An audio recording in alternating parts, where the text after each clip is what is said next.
வணக்கம். மதிய நேர பிரதான செய்தி அறிக்கை. முதலில் தலைப்புச் செய்திகள். சிஐடிக்கு அழைக்கப்பட்டார் கோட்டபாய ராஜபக்ச. செம்மணியில் மேலும் 12 எலும்புக்கூடுகள் தொடரும் அவலம். ரணில் விக்ரமசிங்க மீண்டும் கைது செய்யப்படும் சாத்தியம். அமைச்சர் வெளியிட்ட முக்கிய தகவல். லஞ்சம் பெற முயன்ற 3 அதிகாரிகள் யாழில் கைது. கொழும்பு துறைமுகத்தில் இறக்கப்பட்ட விடுதலை புலிகளின் ஆயுதங்கள். இனி தொடர்வன விரிவான செய்திகள்.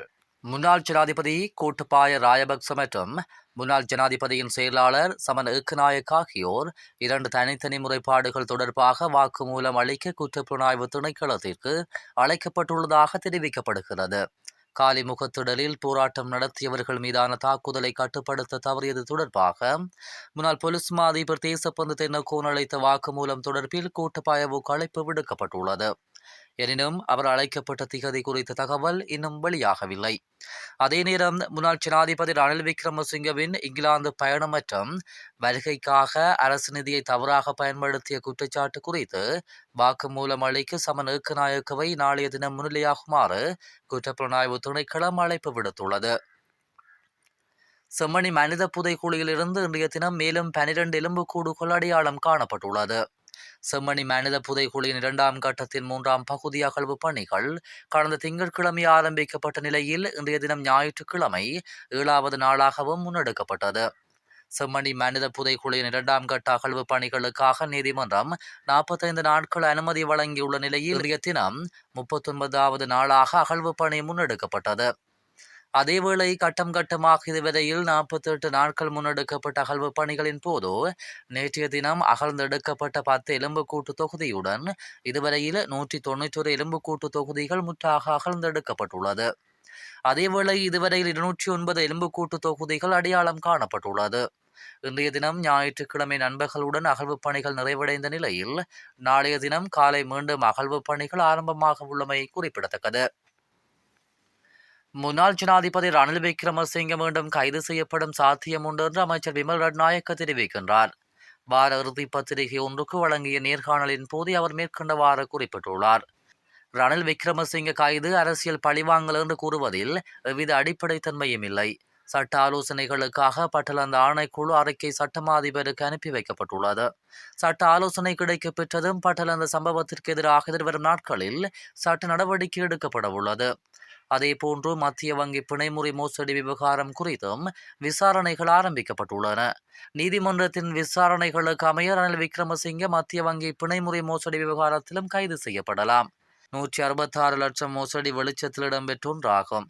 இதற்காக கைது செய்யப்பட்டமை எந்த விதத்திலும் அரசியல் பழிவாங்கலாக அமையாது. விசாரணைகளூடாக தெளிவான முறையில் ரணில் விக்ரமசிங்க கைது செய்யப்பட்டுள்ளார். அரசியல் பழிவாங்கலாக இருக்குமாயின் அதற்கான முன்னேற்பாடுகள் அல்லது ஒரு நாடகம் அரங்கேற்றப்பட்டிருக்க வேண்டும். இதுவே கடந்த கால அனுபவங்கள். அவ்வாறு எதுவும் இடம்பெறவில்லை என குறிப்பிட்டுள்ளார். லஞ்சம் பெற முயன்ற குற்றச்சாட்டின் கீழ் யாழ்ப்பாணம் சங்கானை மதுவரி திணைக்கள அலுவலக அதிகாரிகள் 3 வடக்கு மாகாண சிரேஷ்ட பிரதி பொலிஸ் மா அதிபர் திலக் தனபாலவின் கீழ் இயங்கும் குற்றப்புலனாய்வு திணைக்கள அதிகாரிகளால் கைது செய்யப்பட்டுள்ளனர். இது குறித்து மேலும் தெரிய வருகையில் நேற்றைய தினம் மாதகல் பகுதியில் ஹெரோயினுடன் சந்தேக நபர் ஒருவரை கைது செய்வதற்கு மதுவரி திணைக்கள அதிகாரிகள் முயற்சித்துள்ளனர். பின்னர் அவரை கைது செய்யாமல் விடுவதற்காக 30 லட்சம் ரூபாய் லஞ்சம் கோரியுள்ளனர். இந்த நிலையில் போதைப் பொருளை வைத்திருந்தவர் 20 லட்சம் ரூபாய் லஞ்சம் வழங்குவதாக ஒத்துக்கொண்டுள்ளார். இந்நிலையில் அவர்கள் சந்தேக நபரை விட்டுவிட்டு லஞ்ச பணத்தினை சித்தங்கேணி பகுதியில் உள்ள மதுவரி திணைக்கள அலுவலகத்திற்கு கொண்டு வருமாறு கூறிவிட்டு சென்றுள்ளார்கள். போதைப் பொருள் வைத்திருந்தவரின் தரப்பினர் இதுகுறித்து காங்கேசந்துறை குற்றப்புலனாய்வு திணைக்களத்தினருக்கு தகவல் வழங்கிவிட்டு லஞ்சத்தை கொடுப்பது போல் பாசாங்கு செய்வதற்காக அவர்களது அலுவலகத்துக்கு சென்றுள்ளனர். அங்கு லஞ்சத்தை கொடுப்பதற்கு முயற்சித்த வேளை குற்றப்புலனாய்வு திணைக்கள அதிகாரிகளால் மதுவரி திணைக்கள அதிகாரிகள் 3 கைது செய்யப்பட்டுள்ளனர். கைது செய்யப்பட்ட அதிகாரிகள் 3 விசாரணைகள் முன்னெடுக்கப்பட்டு வருகின்றன. விசாரணைகளின் பின்னர் அவர்கள் 3 மல்லாகம் நீதிமன்றத்தில் முற்படுத்தப்பட உள்ளனர். விடுதலை புலிகளின் ஆயுதங்கள் கொழும்பு துறைமுகத்தில் இறக்கப்பட்டு தரைமார்க்கமாக கொண்டு செல்லப்பட்டு காவலரண்களில் இருக்கும் இராணுவத்தினர் காவல்துறையினருக்கு கப்பம் கொடுத்து மாற்றப்பட்ட விடயத்தை கடுமையாக எதிர்த்ததாக ஃபீல்டு மார்ஷல் சரத் பொன்சேகா தெரிவித்துள்ளார். இணையதளம் ஒன்றுக்கு வழங்கிய செவ்வியிலேயே சரத் பொன்சேகா குறித்த தகவலை வெளியிட்டுள்ளார். மேலும் கருத்து வெளியிடுகையில் கொழும்பு மற்றும் அதனை அண்டிய பகுதிகளில் 5 மாணவர்கள் உள்ளிட்ட 11 பேரை முன்னாள் கடற்படை தளபதி அட்மிரல் ஆப் த ஃபிளீட் வசந்தகிரண கூட கொலை செய்ததாக சரத் பொன்சேகா தெரிவித்துள்ளார். 11 பேரில் ஒரு மாணவன் சிங்களவர், ஒருவர் முஸ்லீம், ஏனைய 9 பேர் தமிழர்கள். சிங்கள மாணவனின் அம்மா தமிழ். அந்த மாணவன் 2 தினங்களில் இங்கிலாந்து பல்கலைக்கழகத்திற்கு செல்லவிருந்தார். கரணகுடவின் கீழ் இயங்கிய குழுவே அவர்களை கடத்தி திருகோணமலை கடற்படை தளத்தில் வைத்திருந்தனர். இவர்களிடம் கப்பம் பெற்றுக்கொண்டது மட்டுமல்ல, கொலையும் செய்துள்ளனர். இந்த அட்டூழியங்களுக்கு மரண தண்டனை விதிக்க வேண்டும். நான் இராணுவ தளபதியாக பதவியேற்ற பின்னர் நடைபெற்ற முதலாவது பாதுகாப்பு கவுன்சில் கூட்டத்தின் போது கரணகுட புலிகளுக்கு ஆயுதங்கள் கடலில் வருவதில்லை. கொழும்பு துறைமுகத்தில் இறக்கப்பட்டு அதுவும் பெரிய ஆயுதங்களான ஆட்லரிகள் தரைமார்க்கமாக கொண்டு செல்லப்பட்டு வவுனியாவில் இருந்த காவலரன்களில் இருக்கும் இராணுவத்தினர் காவல்துறையினருக்கு கப்பம் கொடுத்து மாற்றப்படுவதாக தெரிவித்தார். நான் அச்சந்தர்ப்பத்தில் பெரும் வாக்குவாதப்பட்டேன், கடுமையாக அதை எதிர்த்தேன். அத்தோடு மைத்திரிபால ஜனாதிபதியாக இருந்த சமயத்தில் வைஸ் அட்மிரல் டிராவிஸ் ஜெரோமி லியன்துரு சின்னியா கடற்படை தளபதியாக இருந்தார். நான் கண்ட சிரேஷ்ட கடற்படை தளபதி, நல்ல திறமைசாலி மற்றும் நல்ல மனிதர். ரஷ்யாவில் தயாரிக்கப்பட்ட ஆயுதங்கள் கூட பொருத்தப்படாத கப்பல் ஒன்றை $1,167,000 வாங்குவதற்கு முயற்சித்த போது சின்னியா எதிர்த்தார்.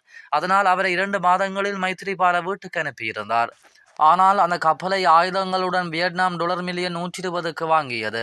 இவ்வாறான நிலையிலேயே என்னையும் ஒதுக்கி வைத்தார் மைத்திரி. இவ்வாறான உறுதியற்ற தலைமை இருந்த சூழலே ஈஸ்டர் தாக்குதலுக்கும் வழி சமைத்தது என ஃபீல்டு மார்ஷல் சரத் பொன்சேகா தெரிவித்துள்ளார்.